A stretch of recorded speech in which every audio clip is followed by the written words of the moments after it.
las redes, pediatra, neonatólogo y puericultor, y con el doctor Antonio Oye, médico pediatra. Bienvenidos ambos. Muchas gracias. Gracias por la invitación. Noemí está en el Cusco, Noemí Mamani. Y bueno, vamos. ¿Cómo están? Hola, Noemí. Hola, Noemí, buenas. Me encanta, este es el bloque como todo, nuestros generales de leito. Hola, hola, hola. Bueno, perfecto. ¿Cuáles son esos cuidados que de pronto los padres, las madres no tenemos tan a la mano? ¿Correcto? Esto sobre los cuales no tomamos en cuenta. Por favor, Antonio.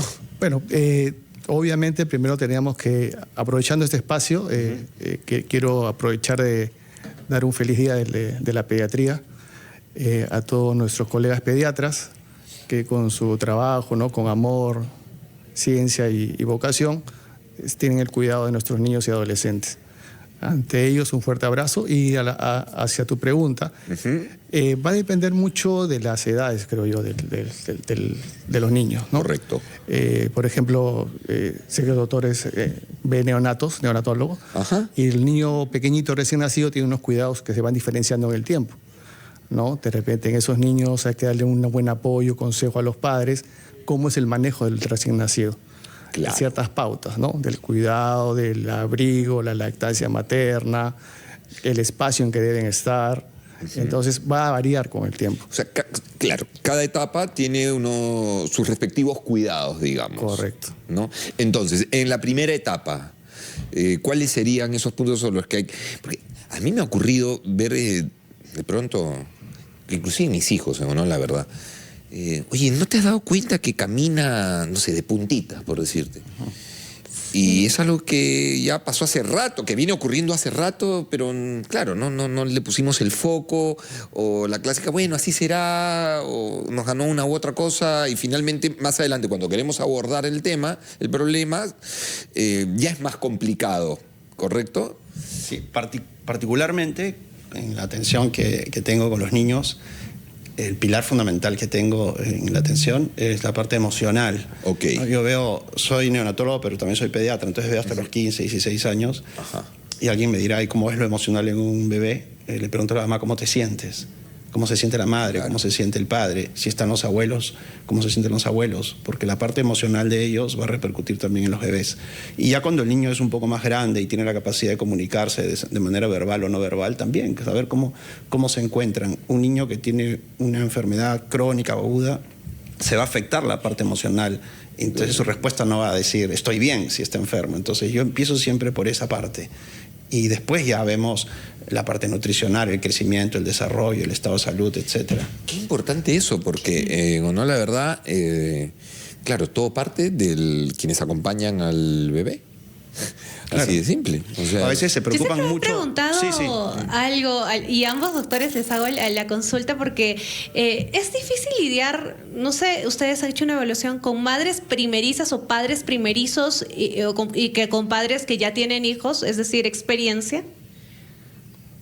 Sí, es diferente, definitivamente. Claro. ¿No? La experiencia marca mucho, pero como dice el doctor Gustavo, mucho depende de cómo enfoquemos el primer contacto con los pacientes. Correcto. No solo en pediatría es mirar al paciente, sino ver el entorno. Muchas veces cuando ingresa el paciente uno lo observa, pero va observando también a los familiares. Cómo es la relación, cómo es la dinámica entre ellos. Y uno de esa manera tiene que... En pediatría no se aborda igual a todos los pacientes. Todos son diferentes. Los padres primerizos, me imagino que son en un primer tramo un poco aprensivos. ¿Podría ser así? O sea, depende de la personalidad de cada persona, pero si lo vemos de manera general... Claro, en general. Generalmente vemos que los primerizos están viendo una película de suspenso por primera vez. Entonces, las escenas que ven nunca las vieron antes y se van a asustar. Cuando la ves por segunda, tercera o cuarta vez, hasta te ríes, ¿no? No, ya no le va a pasar nada. No, y los papás que vienen por el tercer o cuarto hijo me dicen, ¿te acuerdas, Gustavo, cuando me pasaba esto? Y me pasó también que a veces voy a llamar a un niño que ya sé que es el tercer o cuarto hijo y llamo y no veo a los padres y se acerca una señora con un bebé y me dice, no, soy la nana. O sea, ya el bebé va sin los padres porque esa angustia que tuvieron con el primer niño, o la clásica que el primer hijo tiene 15.000 fotos. ¿Y cuánto tiene el cuarto? no tiene foto de su primer año de vida. Correcto. Entonces hay un cambio bastante marcado entre el número de niños que tengan. Correcto. Noé. Y me pasó en realidad, y por eso justamente la consulta, porque soy mamá primeriza, es el único hijo que tengo, y recuerdo que fui la pesadilla, creo yo, del pediatra de mi hijo. No despertaba y llamaba, doctor, por favor, algo le pasa a mi hijo. No, pues es que seguramente estuvo toda la noche despierto, tiene que descansar. O doctor, no quiere comer, doctor, esto, doctor, aquello. Entonces, la paciencia también de los médicos de ustedes para con nosotros los papás y también con los niños. Claro, es parte de nuestra función, ¿no? Es educar, acompañar, orientar hacia los padres. Bueno, antiguamente era diferente, ¿no? Los colegas eran más paternalistas, autoritarios. De repente a nuestros padres nos tocó un colega que le decía, es así y es así. Y los padres no tenían oportunidad de interactuar. Pero ya cambió mucho eso y ahora hay bastante comunicación, bastante empatía. Claro. ¿No? Entonces ahora sí, realmente el diálogo es bidireccional y de esa manera también se llega a mejores resultados. En padres primerizos, por ejemplo, el tema de las fiebres es de terror, ¿no? Sí. O sea, ¿cómo hago para bajarle la fiebre a este niño? Y además no sé, algo le duele, pero no sé qué es porque el niño no comunica, obviamente. La fiebre genera pánico incluso en los niños cuyos padres son médicos. Ellos lo tienen clarísimo, saben, la fiebre no hace daño, la fiebre no mata, la fiebre es un mecanismo de defensa, pero cuando tienen a su hijo con fiebre, dicen, Gustavo, ya va 2 días. Entonces yo le digo, sí, lo hemos hablado ayer. Sí, yo sé. Lo hemos visto en la carrera. Sí, discúlpame, pero es que no soy médico en este momento. Y es verdad, la fiebre asusta. Es natural que todos tengamos miedo cuando tenemos un niño, o cualquier persona con fiebre, más un niño. Y todos lo asociamos a que va a convulsionar, ¿no? Pero, entonces, hay que entenderlo. Es así. Y la fiebre puede durar hasta 4 o 5 días con un proceso viral. Pero ¿quién le dice a una mamá, tranquila, todo va a estar bien cuando a las 2 de la mañana está con 39, 40 de temperatura? Claro. Es normal sentirse angustiado, ¿no? No sé si todos, pero yo me he metido con mis hijos en la ducha para bajarles la fiebre. O sea, es lo mejor, un poquito de agua fresca, ¿no? Tibia. Tibia, sí. Antes lo hacían con agua fría, pero es agua tibia. Bueno, yo soy de antes. Claro, otro tema es los resfríos, por ejemplo. Un niño con temas respiratorios es muy, muy complicado de manejar en tanto y en cuanto ellos no tienen la facilidad de expulsar los mocos. Entonces tienes estos succionadores que la verdad, no sé, al menos a mí no me funcionaban. Y uno entra en pánico total y absoluto. Exacto. Los procesos virales es lo más frecuente que vemos en pediatría. Los primeros 5 años, la mayoría, el 80% son virales. Y muchas veces hay la creencia que hay que dar antibiótico a toda fiebre. Claro. Entonces también hay un sobreabuso de antibióticos, de medicación. Pero para eso estamos nosotros, para orientar y educar a los padres. Y explicarles que es un proceso que la gran mayoría de veces se autolimita. Correcto. ¿No? Entonces, solo tener el cuidado y el acompañamiento y el seguimiento de esos pacientes. Correcto. Yo creo que es cuestión de educar en esa parte, pero es manejable. Miguel Chicoma, bueno, y nos pueden escribir a nuestro chat en vivo en nuestro canal de YouTube, RPP Noticias. Hacen clic a la campana, hacen clic a seguir y por ahí sus consultas o comentarios. Un saludo a los doctores, un saludo al doctor Gustavo Rivara o doctor Gus, como le dice, doctor Mus, dice, como le dice mi bebé. Bueno, y digamos, luego más adelante, o sea, cuando ya el niño tiene 5 años, ¿cuáles son las nuevas aprensiones de los padres? Ya que estamos enfocándonos en el manejo de los papás, cómo impactan los chicos, ¿no? Hay mucho temor actualmente en los padres por algunas condiciones del neurodesarrollo, como por ejemplo el autismo, que es el trastorno espectro autista, y también por el TDAH, ¿no? TDAH. Que es el trastorno de déficit de atención, hiperactividad. Entonces, los padres siempre van a pensar, porque el niño o la niña tiene un signo que ya tiene, ¿no? Entonces, por ejemplo, mi hijo camina en puntas, tiene autismo. O mi hijo mueve los brazos como un aleteo, ya tiene autismo. Y es que no conocen la esencia de lo que es una condición de este tipo, ¿no? Que es mucho más compleja y que una golondrina no hace el verano. No porque yo no tolero los ruidos, tengo autismo. El 20% de los niños sin autismo tienen mucha sensibilidad a los ruidos, o muchísimos niños caminan de puntas del pie hasta los 2, 3 años y después lo dejan de hacer.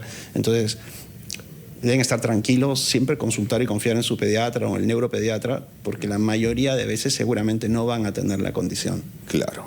Es lo que más asusta ahora a los padres en estas edades, ¿no? Correcto. Y en su consulta, doctor, ¿qué encuentra? También, indudablemente, también eso. Sí, los padres ahora con tanta información que tienen, obviamente encuentran uno de los signos o síntomas y ya amplifican. Entonces, como dice el doctor, hay que ver bien realmente, globalmente al paciente para poder justificar si realmente tenemos algún signo de alarma. Pero sí, es bastante frecuente. Eso tiene que ver con que hay demasiada información que no necesariamente uno tiene por qué tomarla. O sea, hay información que viene de profesionales, pero destacados, qué sé yo, pero claro, la interpretación que uno hace respecto a esa información en las redes sociales. Muchísimo. Por eso yo cuando publico en redes pongo, por ejemplo, 20 cosas que no tienes que comprar cuando nace tu bebé. Y le pongo, no necesita almohada, no necesita ruido blanco, no necesita luz roja, no necesitas hacer esto o el otro. Y siempre le digo, ¿tu mamá lo hizo contigo? No. Entonces, o sea, tienen que poner al bebé boca abajo, que le llaman la famosa tummy time, ¿no? Ok.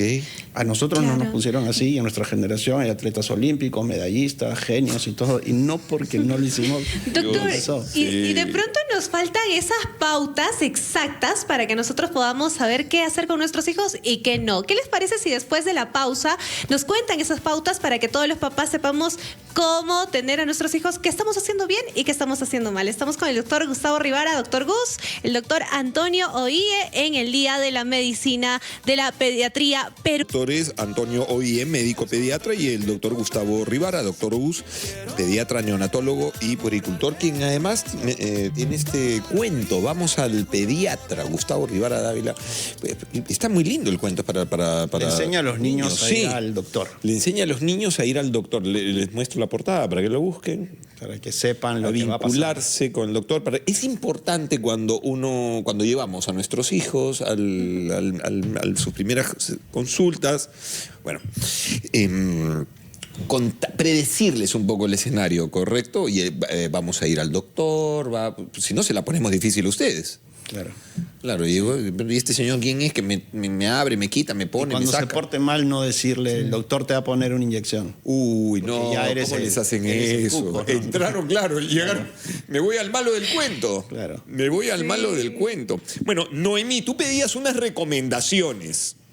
Sí, sería bueno tener una pauta, a ver, desde pequeños, por ejemplo, No, qué es lo que el programa se necesitan acaba a la y qué es una, lo ¿no? que así, algo breve, así, lo prioritario que deberíamos tener los papás en casa, por ejemplo, para garantizar la salud, para, no sé, hacerles una evaluación primaria y determinar si llevamos o no al pediatra. Ah, buena. Digamos, un top 5 de indispensables en la casa para atender a nuestros hijos, ¿no? Los niñitos. No en emergencia, pero bueno. A ver. Bueno, lo primero, más que tener algo en casa, es salir de casa. Hay que salir a pasear todos los días. Qué buena. Eso es lo primero, porque... Eso está bien. Es que, claro, yo quiero que mi niño desarrolle, que esté estimulado. Me dicen, ¿cómo lo estimulo? Como los estímulos. Sale a la calle. ¿Qué hay en la calle? Estímulos. Estimulación sensorial. Va a ver cosas que no hay en casa. Va a escuchar cosas que no hay en casa. ¿A partir de cuándo? ¿Desde qué mes? Porque antes... Desde el día que sale de alta de maternidad. ¿Qué? Yo los mando a pasear con... ¿En serio? Es revolucionario, porque yo a mis hijos me acuerdo... Me dijeron, no lo saques hasta que pasen 6 meses porque si no el virus... Porque a mí me dicen, no, hay que esperar las vacunas en los 2 meses. Sí. Entonces yo le digo, ya, ¿qué te van a poner a los 2 meses? Tétanos. ¿Te vas a contagiar de tétanos en el parque? ¿Te va a dar polio en el parque? ¿Te va a dar difteria en el parque? ¿Vas a dejar que tu hijo agarre un fierro y se lo clave? No, no es el real. parque es lo más seguro. Si nadie se acerca a menos de 1 metro, ¿de qué me voy a contagiar? Claro, si es junio, está la garúa, 10 de la mañana, no salgo. Obvio, criterio. Pero después, si hay un mediodía más tranquilo, más pausado, salgo.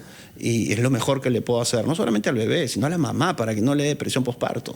Y al Pero papá, claro, que salgan a respirar un poquito, a mover las piernas. Eso es revolución, eso es el mejor consejo. Doctor, a ver, hacemos 1-1. Sí, yo creo que aparte del estímulo que habla de muchos mitos que se rompen, es la parte de estimulación también. O sea, tener al niño con un ambiente en cuanto a sonido, efectos visuales, ¿no? El tacto, los movimientos, el sonido, el hablarles, eso estimula mucho también al neurodesarrollo. La música clásica, por ejemplo, ¿eso funciona? No, la música funciona. La música.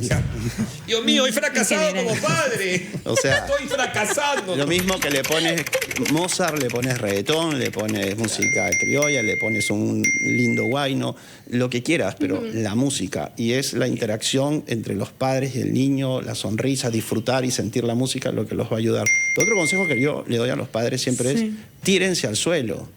Claro. Entonces, que tu casa sea una casa gateable, que esté como Suiza, Japón, que entras sin zapatos a casa, entonces correcto, la zapatera en puerta de casa, está muy bien. Tu casa está limpia y puedes estar en el suelo. El suelo es el mejor estímulo motor y del neurodesarrollo para un niño.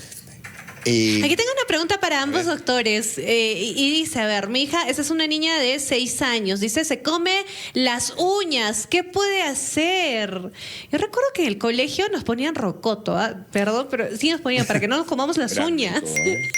Gran método. Es que ponerle un guante o rocoto es corregir la manifestación. Hay que preguntarse por qué. Así es. ¿Qué está pasando? ¿Por qué mi hija está permanentemente con la mano en la boca, comiéndose las uñas? Y recordar que lo mejor siempre va a ser la distracción o una actividad. Por ejemplo, si yo no quiero que mi hijo esté con el celular todo el día, lo saco. ¿Qué alternativas le doy? Parque, ¿no? No. Salgo con mi hijo al parque. Entonces le digo, deja el celular, pero ¿qué alternativa le doy? Vamos a montar bici y ya está, lo saqué de ahí. Porque recordemos que la gran mayoría de niños ahora viven en departamentos y las familias tienen un solo hijo. Sí. Nosotros somos 4, vivíamos en casa, entonces era mucho más fácil divertirse sin un aparatito. Igual con las uñas, ¿no? ¿Qué está pasando? Manuel Sáenz, que seguro lo conoce, doctor, pero dice, feliz día, primo Antonio. No, seguro que sí. Seguro. Fracasaste como familiar, no te conoces. Bueno, dice, feliz día, primo Antonio. Recomendaciones a los padres sobre el proceso de aftas en la boca de los niños, dice, y que no desean comer. ¿Qué hacer con un niño con aftas? Bueno, eso es un proceso viral, ¿no?, que afecta a los niños. Y lo que ahí se hace es más que todo manejo de las molestias. Es un proceso viral que va a tener una evolución y hay que calmarle el dolor, hay que darle una dieta adecuada, analgésicos, antiinflamatorios, y eso va a tener un periodo de tiempo. ¿Las aftas? Por los virus. Es viral. Un virus. Es un virus. Es un virus. Yo les doy helados. Ajá, sí. Me encanta, son revolucionarios ustedes, allá vamos. Pero está bien, porque estamos rompiendo esos juicios equivocados. Claro, haces helados en casa de fruta natural, no vas a comprar uno ultraprocesado, claro, pero haces un rico helado casero con chirimoya, con mango, y el frío va a desinflamar la mucosa oral, la lengua, donde están las aftas, incluso si hay una faringitis, comerse algo helado, está todo bien. No hay que tenerle pánico al helado. En mi época me decían, no comas helado, te va a una neumonía. Sí, no va a pasar eso. No va a pasar eso. No. Tiene un efecto analgésico, pues no. Pero... Le voy a dar helado, mijo. Mi mamá me va a matar. Bueno, es que nuevamente nuestras mamás no son pediatras, ¿no? Entonces, claro, lo hacen desde un lugar, desde sus, no sé, juicios, qué sé yo, ideas, pero costumbres, pero no necesariamente es real, ¿no? Y en ese exceso de sobreprotección estamos bloqueamos la posibilidad de nuestros hijos de desarrollarse. Así es. ¿No? Hay un miedo a que, a que se caigan, por ejemplo, a que descubran. Entonces, a mí me pasa vueltas estos niños enjaulados, no sé si han visto, entiendo que si hay una escalera hay que poner un tope ahí, claro está, pero hay niños que los tienen en 1 metro cuadrado.